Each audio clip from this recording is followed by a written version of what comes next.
بسم اللہ الرحمن الرحیم وبہ نستعین الحمد للہ رب العالمین والصلاة والسلام علی سید المرسلین وعلی آلہ وصحبہ اجمعین ومن تبعہم بإحسان الی یوم الدین. اعوذ باللہ من الشیطان الرجیم. بسم اللہ الرحمن الرحیم. قل هل يستوی الذین یعلمون والذین لا یعلمون. صدر مجلس اور جمعیت اہل حدیث مالیگاؤں کے امیر محترم جناب اقبال احمد سر صاحب حفظہ اللہ، علماء کرام، معززین جمعیت و جماعت، ذمہ داران، بزرگان، میرے بھائیوں، بچوں اور بچیوں، اس وقت اجلاس کی درازی اتنی ہو چکی ہے کہ کچھ بھی کہنا مناسب معلوم نہیں ہوتا، لیکن سالانہ اجلاس ہے. انتہائی اختصار کے ساتھ دو ایک باتیں بچوں کے لیے اور دو ایک باتیں بڑوں کے لیے میں عرض کرنا چاہتا ہوں. یہ مدرسہ ابی بن کعب رضی اللہ تعالیٰ عنہ کے نام سے منسوب جمعیت اہل حدیث کا مقامی مدرسہ اور مکتب ہے. طلبہ کو معلوم ہونا چاہیے کہ جس شخصیت کے نام پر اس مدرسے کو منسوب کیا گیا وہ کون تھی. صحابی رسول تھے. صحابہ کرام میں ان کا شمار علماء میں ہوتا تھا، اور علماء میں اللہ کے نبی صلی اللہ علیہ وسلم سے ثابت ہے کہ چند صحابہ کو آپ نے کہا کہ اگر کوئی شخص قرآن سیکھنا چاہتا ہے تو وہ ان صحابہ کی طرف رجوع کرے. ان میں سے ایک ابی بن کعب رضی اللہ تعالیٰ عنہ، اور یہ شخصیت وہ تھی جن کے بارے میں بخاری مسلم کی حدیث ہم سنتے ہیں کہ اللہ تبارک و تعالیٰ نے ان کو بلا کر کہا کہ میں تم کو قرآن سنانا چاہتا ہوں. اللہ نے مجھے کہا ہے کہ میں تمہیں لم یکن الذین کفروا پڑھ کر سناؤں. تو حضرت ابی نے پوچھا کہ کیا اللہ تعالیٰ نے میرا نام لیا ہے؟ اللہ کے نبی صلی اللہ علیہ وسلم فرمایا ہاں. یہ سن کر حضرت ابی بن کعب رضی اللہ تعالیٰ عنہ رونے لگے. ان کی آنکھوں سے آنسو جاری ہو گیا. کیوں؟ کہ میرا نام اللہ نے لیا. ابھی آپ کو سند ملی تو خوشی ہو رہی ہے، انعام ملا تو خوشی ہو رہی ہے. ایک بندے کے لیے اس سے بڑھ کر خوشی کی بات کیا ہو سکتی ہے کہ اللہ تبارک و تعالیٰ اس کا ذکر کرے. اور یہاں سوچنے والی بات ہے کہ اللہ تعالیٰ نے ان کا ذکر کیوں کیا؟ اس لیے کیا کہ وہ قرآن کا علم رکھتے تھے. ابھی آپ نے حدیث سنی کہ سب سے بہترین شخص تم میں وہ ہے جو قرآن سیکھے اور سکھائے. یہ اللہ کا کلام ہے جو انسانوں کی ہدایت کے لیے اللہ نے اسپیشلی نازل کیا. لہٰذا سیدھی سادھی بات، لمبی چوڑی بات نہ کرتے ہوئے کہ دنیا میں علم سب سے اہمیت کی حامل چیز ہے، اور تمام علوم میں علوم کا مرکز، مصدر، بنیاد قرآن ہے. سب سے اہم علم قرآن ہے. وہ شخص انتہائی بدقسمت ہے جو قرآن نہیں جانتا، قرآن نہیں پڑھتا، قرآن سے دور ہے، قرآن کی تعلیم سے محروم ہے. اس سے بڑا بدقسمت کوئی ہے ہی نہیں. لہٰذا یہ قسمت کی بات ہے. طلبہ بچوں سے کہہ رہا ہوں کہ آپ اس مدرسے میں پڑھنے کا آپ کو اللہ نے موقع دیا. کسی کو تکمیل قرآن کی سند مل رہی ہے. ایک بچی نے ماشاءاللہ جو معلمہ ہیں حفظ کو مکمل کیا. قرآن کا پڑھنا مسلمانوں پر حق ہے. 5 قرآن کا پڑھنا، سمجھنا، عمل کرنا، پھر اسے دوسروں تک پہنچانا. ہاں، قرآن کو پڑھنا، اس میں غور و فکر کرنا، غور و فکر کرنا، سمجھنا، اس پر عمل کرنا، اور پھر دوسروں تک پہنچانا، یہ قرآن کے حقوق ہیں. لہذا یہ بچوں کے لیے بات ہے کہ آپ اسکول میں جاتے ہیں، بہت اچھی بات ہے. دنیا کی بہت ساری چیزیں سیکھتے ہیں، سیکھنا چاہیے، لیکن یہ جو مدرسے میں آپ نے سیکھا، یہاں ٹوٹے پھوٹے اور اچھے انداز میں کچھ بچوں اور بچیوں نے حدیثیں سنائی، قرآن کی تلاوت کی، نظمیں سنائی، اور اس کے علاوہ جو ہے تقاریر کی بہترین. یہ جو علم اور باتیں آپ نے تقریروں میں بیان کی ہیں، یہ آپ کی بنیاد ہے، جڑ ہے. یہ زندگی بھر آپ کے لیے مفید اور کام کی ہے. یہ طلبہ کے لیے بات ہوئی، اور ہم یہاں اس بات پر خوش ہو رہے ہیں، اور واقعی آج خوشی ہوتی ہے کہ ایک طالب علم عربی متن کے ساتھ، ترجمے کے ساتھ ہمیں حدیث سنائے. سوچئے جب ہمارے اسلاف میں کیا ماحول تھا، اقرأ بسم ربک الذی خلق، اور صحابہ اور تابعین سلف میں تعلیم کا جو ماحول بنایا گیا کیسا تھا. یہ جن بچوں کو ہم تکمیل قرآن کی سند دے رہے ہیں، اس عمر میں ہمارے اسلاف حافظ قرآن بنتے تھے، حافظ حدیث بنتے تھے. امام شافعی 7 سال کی عمر میں قرآن کے حافظ ہو گئے. آج کل کی طرح صرف رٹنے والے نہیں، بہت کچھ سمجھ کر یاد کرنے والے. پھر اس کے علاوہ امام بخاری کے بارے میں 10 سال اور 12 سال کی عمر میں 1 لاکھ حدیث کے حافظ ہو گئے. صرف قرآن نہیں، حدیثوں میں 1 لاکھ سے زیادہ. اپنے اساتذہ 12 سال 10 سال کی عمر میں واقعہ ہے، اپنے استاذ کی غلطی کو انہوں نے ٹوکا بولا، اور جب انہوں نے واپس جا کر اس کو چیک کیا انہیں لگا کہ میں یہ غلط کہہ رہا ہے، جب چیک کیا تو امام بخاری کی بات صحیح نکلی۔ ایسے 50 واقعات ہیں۔ امام یحییٰ جو سفر نہیں کر سکتے، چھوٹے سے بچے تھے، اندلس میں رہتے تھے، اندلس جس کو آج اسپین کہتے ہیں، اپنی والدہ سے کہتے ہیں کہ میں امام مالک سے جا کے حدیث پڑھنا چاہتا ہوں۔ ان کے علم کا شوق ذوق تھا، قرآن و حدیث کے سیکھنے کی اہمیت ان کی نظر میں تھی۔ بچپن میں ماحول ایسا تھا کہ بچوں کو بھی یہ احساس ہوتا تھا کہ قرآن حدیث سیکھنا چاہیے، تعلیم حاصل کرنا چاہیے، اور اس کے لیے ہمیں قربانی دینی چاہیے۔ ماں کا گھر چھوڑ کر دور خود سے جانے کی خواہش ظاہر کی۔ اس زمانے میں آج کی طرح اسباب ٹرانسپورٹ کے اور جانے آنے کے نہیں تھے۔ والدہ کہا کہ ٹھیک ہے انتظار کرتے ہیں۔ پانی کا جہاز جب ادھر عرب کی دنیا کی طرف آنے لگا تو جا کے مسافرین سے کہا کہ یہ میرا بچہ ہے، امام مالک کے پاس پڑھنے جانا چاہتا ہے، مدینہ جانا چاہتا ہے، آپ لوگ ذرا اپنی نگرانی میں اسے وہاں تک پہنچا دیں۔ لوگوں نے پہنچا دیا۔ انہی کا واقعہ ہے جو یہاں نصاب کی کتاب میں نقل کیا جاتا ہے، اور صحیح واقعہ ہے کہ درس چل رہا تھا، ہاتھی آ گیا، لوگ شور مچا کے ہاتھی دیکھنے چلے گئے، امام مالک کے طلبہ نے بھی اجازت لی اور چلے گئے۔ یحییٰ بیٹھے رہے، یحییٰ بن یحییٰ موطا امام مالک کے ایک معتبر راویوں میں سے ایک ہیں۔ تو ان سے پوچھا امام مالک نے کہ ہاتھی آپ کے ادھر ہوتا ہے کیا؟ کہا نہیں۔ تو کہا آپ کیوں نہیں گئے دیکھنے؟ کہا میں اتنی دور سے آپ کے پاس اللہ کے رسول صلی اللہ علیہ وسلم کی حدیثیں، قرآن اور حدیث پڑھنے آیا ہوں، ہاتھی دیکھنے نہیں آیا۔ یہ پرانے زمانے کے اس ماحول کی میں تھوڑی سی جھلک پیش کر رہا ہوں بچوں کے لیے۔ بڑوں کے لیے ایک بات کہ آج ہمارے اوپر کئی درجے کی ذمہ داریاں ہیں۔ سب سے اہم ذمہ داری علم کے ساتھ تربیت کی ہے، تعلیم کے ساتھ تربیت کی ہے، اور تعلیم کی اہمیت، افادیت، فضیلت، فوائد پر ہم بہت تقریریں کرتے سنتے سناتے ہیں، لیکن پریکٹیکل لائف میں جب ہم تعلیم اور علم کی مقصدیت کو سامنے رکھ کر کہ قرآن و حدیث میں یا انسانی اعتبار سے علم کا مقصد کیا ہے، اس کے نتائج کیا ہونا چاہیے، اس معیار پر جب ہم جائزہ لیتے ہیں تو ہمیں ایسا لگتا ہے کہ تعلیم کا صرف نام ہے، دکھاوا ہے، اس کا حقیقت میں تعلیم ہے وہ نہیں۔ کوئی کسی نے اب تو جیسے عوام کی تو بات چھوڑیے، کتنا ذوق ہے لوگوں کو، یہ جو بچوں کا جو پروگرام ہے نا، اس کو اب ابھی دیکھیے، میں ایسا مانتا ہوں کہ اگر غور سے دیکھیں تو بہت سے بڑے بڑے پروگراموں کے مقابلے میں یہ زیادہ اہم ہے۔ اگر ہم علم کی تعلیم کی اور موجودہ ماحول میں اس کی اہمیت کو سمجھیں تو یہ اہم ہے، لیکن ہمارے یہاں میں ایسا مانتا ہوں کہ اللہ کے رسول صلی اللہ علیہ وسلم کا جو فرمان ہے کہ قیامت کی نشانیوں میں سے ایک نشانی ہے کہ علم اٹھا لیا جائے گا اور جہالت عام ہو جائے گی۔ قیامت کی نشانی، ایک حدیث ہے بخاری مسلم کی، ایک دوسری حدیث جو امام عبداللہ ابن مبارک، امام لالکائی وغیرہ نے نقل کیا اور علامہ البانی نے صحیح کہا ہے کہ قیامت کی نشانی یہ ہے کہ علم کو چھوٹے لوگوں کے پاس تلاش کیا جائے گا۔ چھوٹے لوگوں کی تشریح اہل بدعت سے بھی کی گئی ہے، اور ایسے لوگ جو ناتجربہ کار ہیں، ناپختہ کار ہیں، ان سے علم حاصل کرنا، جانتے نہیں ہیں، ان کو لائک کر رہے ہیں، اہل علم پر تنقید کر رہے ہیں، ان کو لائک کر رہے ہیں۔ تو ہمارے ہاں علم اور اہل علم کی اہمیت، افادیت اور شعور آج ختم ہوتا جا رہا ہے، مٹتا جا رہا ہے، اور اس کے مظاہر اور اس کے نتائج کیا ہو رہے ہیں؟ علم کا اٹھا لیا جانا، علماء کی قلت۔ جو اہل نظر علماء ہیں، فقہی استنباط اور شریعت کے اندر گہری نگاہ رکھتے ہیں، ایسے علماء آج بہت کم ہیں، اور ہیں بھی تو ان کی قدر نہیں ہے، علم کی قدر نہیں ہے۔ ہمارے یہاں آپ مظاہرہ کر سکتے ہیں کہ شوق پورا کرنے کے لیے گھنٹوں بیٹھنے والے ٹی وی کے سامنے موبائل کے ساتھ، اگر تقریر اور پروگرام میں درس قرآن، درس حدیث میں تھوڑی تاخیر ہو جائے تو انہیں گرا معلوم ہوتا ہے۔ ان مجلسوں میں کتنے لوگ رہتے ہیں آپ اندازہ لگائیں، اور شوق اور دنیا کے دوسرے امور میں کتنے لوگ رہتے ہیں اس کا اندازہ لگائیں۔ میں اس تناظر میں کہہ رہا ہوں کہ غور کرنے کی بات ہے کہ علم کی اہمیت و افادیت کتنی آج بڑھ گئی ہے، اور لوگوں کے ذہن میں کتنی گھٹ گئی ہے کہ عوام تو یہ بے ذوقی کا، بد ذوقی کا شکار ہے ہی۔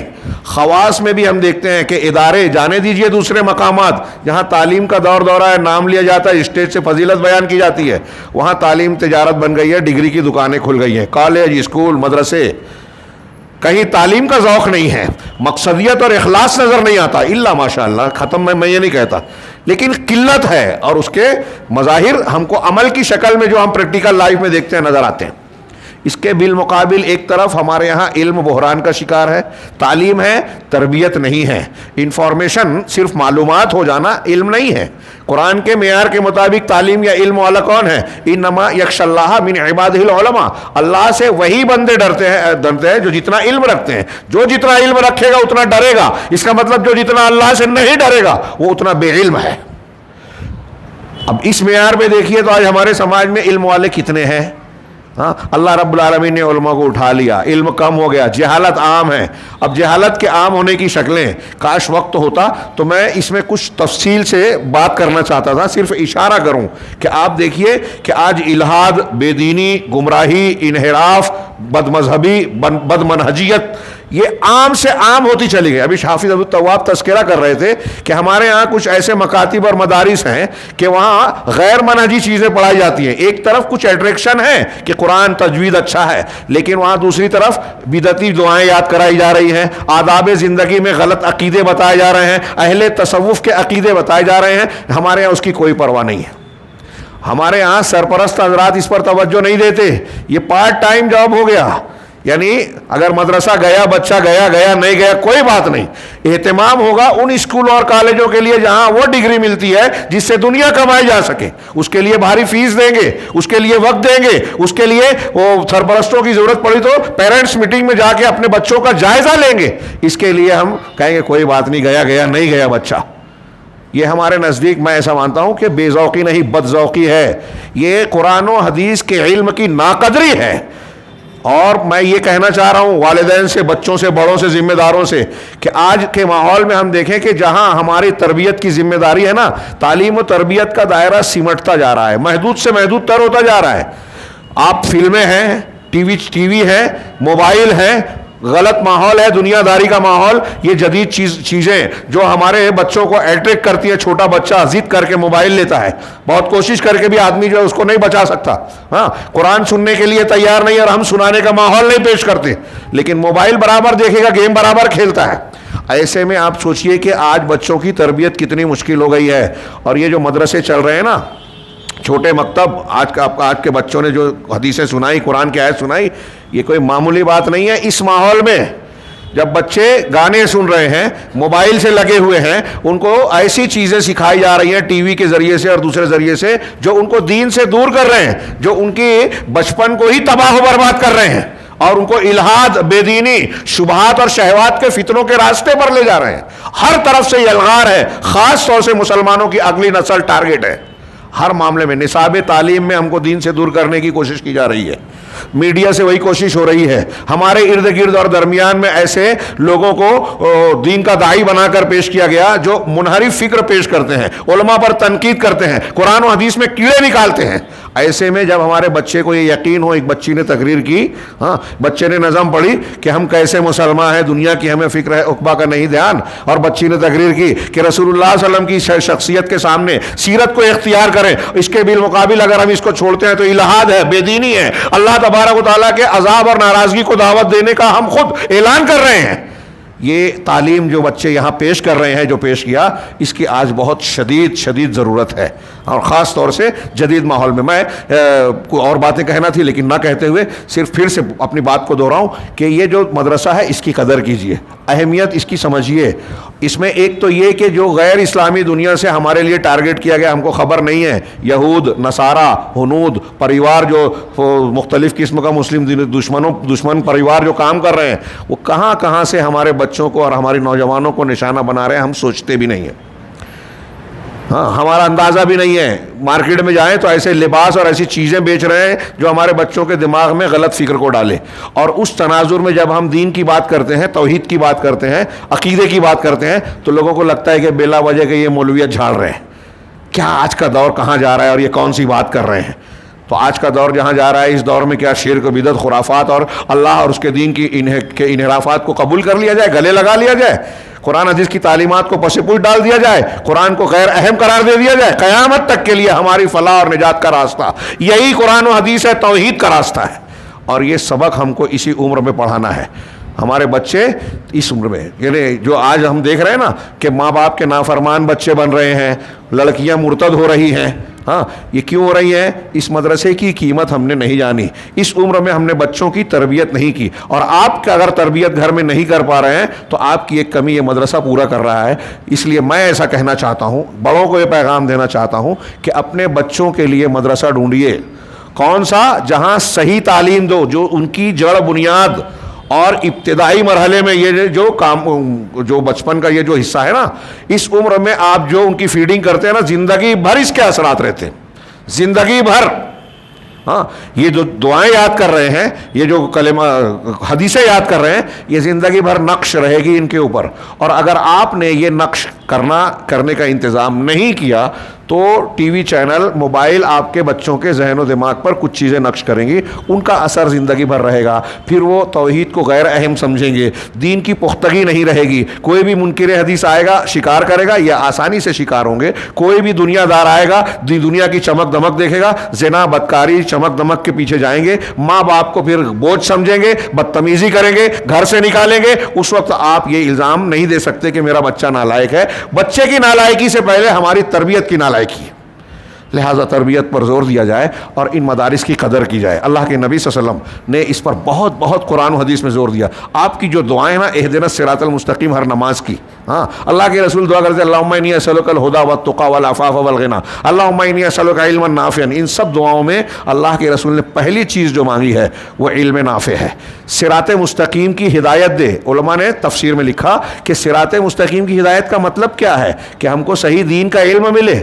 اب آپ صوفیت سکھانے والے مدرسے میں بچے کو بھیجیں گے تو وہاں صراط مستقیم وہ نہیں سکھا رہے ہیں، کچھ اور سکھا رہے ہیں، لہذا آپ کو یہ بھی انتخاب کرنا ہے کہ ہمارے بچے کا استاد صحیح ہو، مدرسہ صحیح ہو، صحیح منہج سکھائے، اور سکھانا ضروری بھی ہے۔ اگر نہیں ہے مدرسہ تو پیسہ خرچ کر کے گھر میں ٹیوشن دیجئے، مولوی کو رکھیے، عالم کو رکھیے، جتنا ہو سکتا ہے۔ اس سلسلے میں ہمارے یہاں میں اکثر کہتا ہوں، مالیگاؤں میں بہت کم ذوقی اور بے ذوقی پاتا ہوں، دیکھتا ہوں۔ آپ بڑے شہروں میں جائیے، دوسرے شہروں میں ہمیں جو لوگ نظر آتے ہیں نا، بعض مسلمان، ان کے یہاں اتنی بیداری نظر آتی ہے کہ اگر دینی تعلیم کا انتظام نہیں ہے تو باقاعدہ اس کے لیے ایک بجٹ متعین کرتے ہیں کہ ایک عالم کو اچھی خاصی تنخواہ دے کے ہم گھر میں بلائیں گے اور اپنے بچوں کو دین کی بنیادی تعلیم دلوائیں گے، اس لیے کہ اسکول کالجوں میں آج الہاد، بے دینی اور دین سے دوری کا مزاج دیا جاتا ہے۔ اگر ہم نے یہاں اس کا خیال نہیں کیا تو ہمارا بچہ گمراہ ہو سکتا ہے، دنیا کمال آخرت تباہ ہو جائے گی اور پھر کوئی فائدہ نہیں ہے۔ لہٰذا اس کو سامنے رکھیں کہ اللہ تعالیٰ ہم ہر نماز میں دعا کرتے ہیں کہ سیدھے راستے کی ہدایت دے۔ سیدھے راستے کی ہدایت کا مطلب یہ کہ دوسرے مذاہب سے چھوڑ کر اسلام کی، اور اسلام میں بہت سارے جو منہج اور مسلک ہیں، ان مسلکوں میں صحیح مسلک کی تعلیم دے۔ اہدنا الصراط المستقیم کی دونوں دعا میں دونوں باتیں آ گئی، اور ان دونوں کو قبول کرنے کے لیے جب ہم قدم بڑھائیں گے تو پہلا درس، پہلا سبق ہے کہ صحیح علم حاصل کریں۔ اللہ تبارک و تعالیٰ ہمیں علم کی، صحیح علم دین کی قدر و قیمت کو پہچاننے اور اسے اپنی طاقت کے مطابق حاصل کرنے کی توفیق عطا فرمائے اور اس پر عمل کرنے کی توفیق دے۔ میں اپنی جگہ لینے سے پہلے اللہ رب العالمین سے دعا کروں گا کہ پروردگار اس مدرسہ ابی بن کعب کو جو ہے واقعی ایسا مدرسہ بنائے جو ہمارے بچوں کی دینی خوراک پورا کرنے کا سامان پیش کرے، اور جو طلبہ بچے یہاں پڑھے ہیں جنہوں نے سند حاصل کی یا کسی حد تک تعلیم حاصل کر چکے ہیں، اللہ تبارک و تعالیٰ معلمین، معلمات اور ذمہ داران کے اندر بھی خلوص دے اور اس کا اثر ان بچوں میں عطا فرمائے،